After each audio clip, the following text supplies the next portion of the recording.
Baik, perkenalkan nama saya Iqbal Chandra dengan nomor NPM 18.585. Baik, di sini saya akan menjelaskan tentang SPK, Sistem Pengambilan Keputusan. Baik, saya akan memulai dari jawaban saya yang pertama.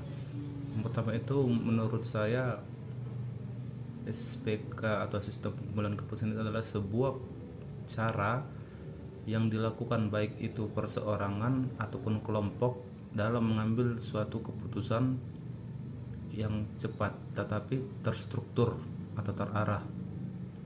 Untuk yang kedua, di sini ada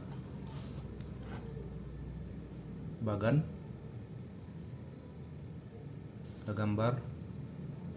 Saya akan menjelaskannya. Yang pertama itu tentang penyelidikan. Maksudnya di sini penyelidikan ini mencari sumber-sumber data pada suatu objek yang akan kita selidiki begitu. Baru yang kedua, perancangan. Perancangan di sini maksudnya membentuk atau mengatur sebuah cara agar masalah tersebut dapat terselesaikan. Dan untuk yang ketiga, pemilihan. Di sini maksudnya agar kita dapat mengetahui cara untuk mengambil keputusan yang baik dan tepat dalam pengambilan keputusan dalam suatu sistem begitu. Dan yang ketiga soalnya sumber data ada 3. Yang pertama internal, yang kedua eksternal, dan yang ketiga privat. Baik, yang untuk yang internal itu sumber data yang berasal dari dalam. Contohnya di dalam sebuah rumah tangga.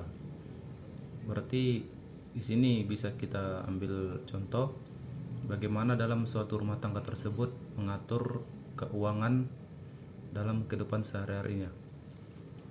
Untuk contoh yang kedua eksternal adalah sumber data yang berasal dari luar sistem.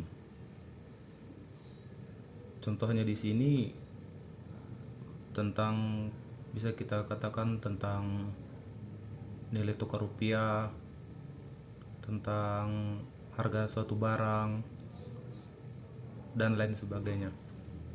Dan yang ketiga di sini privat. Maksudnya privat di sini dalam bentuk contoh itu dari diri seseorang. Begitu.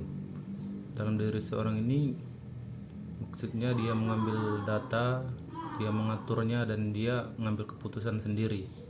Misalnya dia menghadapi sebuah masalah begitu. Baik, saya akan menjawab pertanyaan ujian UTS soal yang keempat tentang kesimpulan dari makalah kelompok kami.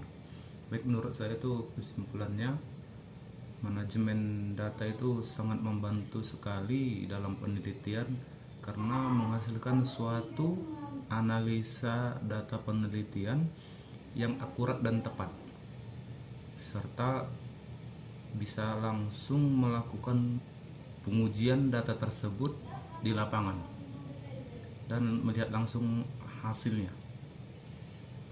Dan soal yang kelima, contoh penerapan SPK dalam kehidupan sehari-hari itu contohnya itu seorang siswa atau murid